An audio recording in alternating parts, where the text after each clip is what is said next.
Yeah Bommi Israel గారు YCP MLC వినబడుతుందా sir? వినపడుతుందండి. నమస్తే. యా ఇజ్రాయెల్ గారు ఇప్పటి వరకు మనతో ఎమ్మెల్సీ రామకృష్ణ గారు మాట్లాడారు.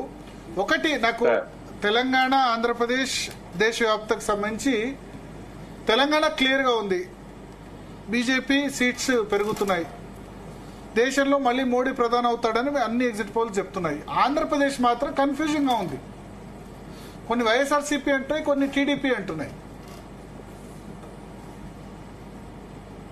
ఇజ్రాయెల్ గారు వినపడుతుందండి, చెప్పండి సార్. ఆంధ్రప్రదేశ్ విషయంలో క్లారిటీ లేవు ఎగ్జిట్ పోల్స్.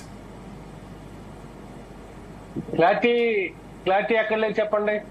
అంటే ఇండియా టీవీ సర్వేలో డిఫరెంట్ గా ఉంది, న్యూస్ 18 సర్వేలో టీడీపీ కూటమి వస్తుందని చెప్పింది, టైమ్స్ నౌ ఏబీపీ రెండు వైఎస్ఆర్సీపీ ప్రెడిక్ట్ చేస్తున్నాయి.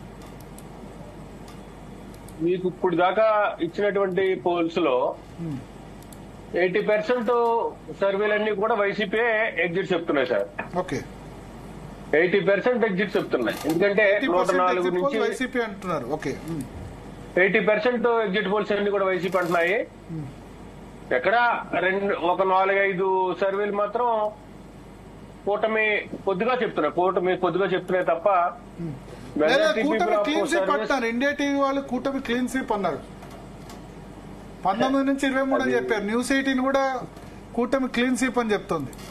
మీకు ఇచ్చిన వాళ్ళు నేరో మెజారిటీ ఇస్తున్నారు.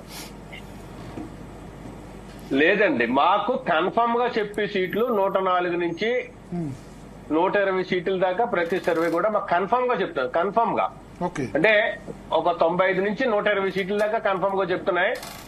మిగతా నెక్ టు నెక్ చెప్తున్నాయి. కానీ వాళ్ళకి వన్ సైడ్ గా చెప్పే సర్వేల్ని మనం ఎంతవరకు తీసుకోవచ్చు అనేది మీరు ఒకసారి ఆలోచించండి. కానీ మాకు కన్ఫర్మ్ గా 104 నుంచి 120 సీట్లు వస్తాయని చెప్పేసి ప్రతి సర్వే కూడా చెప్తుంది సార్. పీపుల్స్ పల్స్ సంస్థ మాత్రం 120 సీట్లు వస్తాయని చెప్పింది. లోకల్ చూస్తే ఆరాం వస్తానేమో మీకు 97 to 118 రావు. ఆరాం వస్తాను ఆత్మసాక్షి మీకు చెప్పారు. పీపుల్స్ పల్స్ అవుట్ రైట్ గా టీడీపీ ఉంటుంది, 120+ అంటున్నారు. అంతా ఎలా ఉంటది అనేది మీరే నమ్మాలి ఆ సర్వేని. కానీ ఆత్మసాక్షి మాత్రం 98 to 116 చెప్తుంది మాకు. 16 పార్లమెంట్ సీట్లు అంటారు వాళ్ళు. 16 పార్లమెంట్ చెప్తున్నారు. ఆరామస్థానం మాకు 14 పార్లమెంట్ చెప్తున్నారు. వాళ్ళకి 9 to 10 చెప్తున్నారు. దీన్ని బట్టి చూస్తుంటే మరి లాస్ట్ టైం ఆరామస్థాన్ గారు చేసినటువంటి సర్వే మరి 100% కరెక్ట్ అయింది కదా తెలంగాణలో.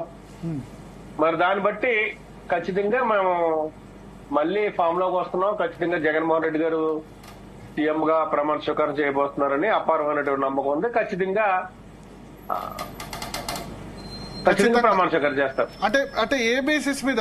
ఇప్పుడు ఇంతకుముందు మాట్లాడితే ఉమెన్ ఓటింగ్ పెద్ద ఎత్తున జరిగింది, ఉమెన్ ఓటర్ వల్ల మేము వస్తామని. అంటే ఫస్ట్ ఇనీషియల్ గా పోలింగ్ జరిగిన 2-3 days వైఎస్ఆర్సీపీ క్యాడర్ కొంత సబ్దుగా ఉంది, జగన్ ఐపాక్ లోకి వచ్చి చెప్పేంత వరకు కూడా.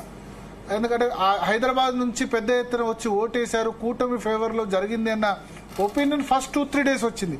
ఎప్పుడైతే జగన్ వచ్చి మాట్లాడారో అప్పుడు మళ్ళీ వైఎస్ఆర్సీపీ నేతలు కొంత కాన్ఫిడెన్స్ వ్యక్తం చేయడం స్టార్ట్ చేశారు. అంటే ఈ కూటమి ఎవరైతే ఉన్నారో సార్ వాళ్ళ మైండ్ గేమ్ ఆడారు, ఒక గ్లోబల్ ప్రచారం చేశారు. ఏంటంటే హైదరాబాద్ నుంచి కానీ లేదంటే చెన్నై నుంచి కానీ ఇతర ప్రదేశాల నుంచి వచ్చిన వాళ్ళందరూ కూడా మెజార్టీ పీపుల్ ప్రభుత్వ వ్యతిరేకం మీద వచ్చినటువంటి ప్రజలు వాళ్ళు ఖచ్చితంగా మాకు ఓటేశారు, మేము అత్యధిక మెజార్టీతో నెగ్గేస్తామని చెప్పినటువంటి వ్యక్తులు మరి రాను రాను నిన్నటి వరకు కూడా ఈ రోజు వరకు కూడా స్టిల్ వాళ్ళ వాయిస్ తగ్గుతూనే వచ్చింది కానీ వాయిస్ ఎక్కడా పెరగలేదండి. ఫస్ట్ లో ఉన్నటువంటి వాయిస్ మరి రేపు కౌంటింగ్ వచ్చే దగ్గరికి బాగా పడిపోయింది వాళ్ళ వాయిస్. ఎందుకంటే వాళ్ళ సర్వేలు ఎక్కడా కూడా వాళ్ళకి చెప్పట్లే. వాళ్ళ సర్వేలు అన్ని కూడా చాలా ఇబ్బందిగా ఉన్నాయి. వాళ్ళని అక్కడ కౌంట్ డౌన్ అవుతున్నా కానీ ఇప్పుడు బెట్టింగ్లు కూడా ఫస్ట్ లో విపరీతంగా మేము రూపాయికి 3 రూపాయలు ఇస్తామని కానీ లేదంటే రూపాయికి 4 రూపాయలు ఇస్తామని కానీ ప్రసారం చేసినటువంటి వ్యక్తులు నాకు చాలా మంది చెప్తున్నారు బెట్టింగ్లు కూడా ఎవరికి రావట్లేదని. ఎందుకంటే వాళ్ళు గ్లోబల్ ప్రసారం చేసుకున్నారు, బాగా హైప్ క్రియేట్ చేసుకోవడానికి చేసుకున్నటువంటి ప్రసారం తప్ప వాళ్ళు ఇతర రాష్ట్రాల నుంచి వచ్చినటువంటి ఇతర ప్రదేశాల నుంచి వచ్చినటువంటి ఓటర్స్ అందరూ కూడా వన్ సైడ్ గా ఏమి చేయలేదు. ఖచ్చితంగా మస్తాన్ రావు గారు చెప్పారు, 51% పైనే మహిళలందరూ కూడా వైఎస్ఆర్ కాంగ్రెస్ పార్టీకి కట్టుబడ్డారు, వెల్ఫేర్ కి కట్టుబడ్డారు. ఖచ్చితంగా వెల్ఫేర్ నిమిత్తమే వైఎస్ఆర్ కాంగ్రెస్ పార్టీకి ఓట్లు వేశారని మస్తారావు గారు చెప్తున్నారు. అది వాస్తవం కూడా, అందులో సందేహం లేదు. ఎందుకంటే లేడీస్ కి ఎక్కువ విశ్వాసం ఎక్కువ.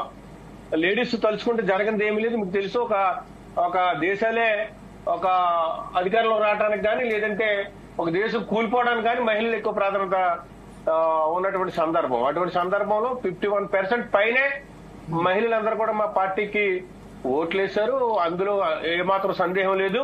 ఓకే, ఈ గ్లోబల్ ప్రచారం చేసుకున్నారు తప్ప ఇందులో వాస్తవాలు లేవని చెప్పేసి నేను మీకు చెప్తాను. రైట్. ఇజ్రాయెల్ గారు మీరు లైన్ లోనే ఉండండి ఒకసారి.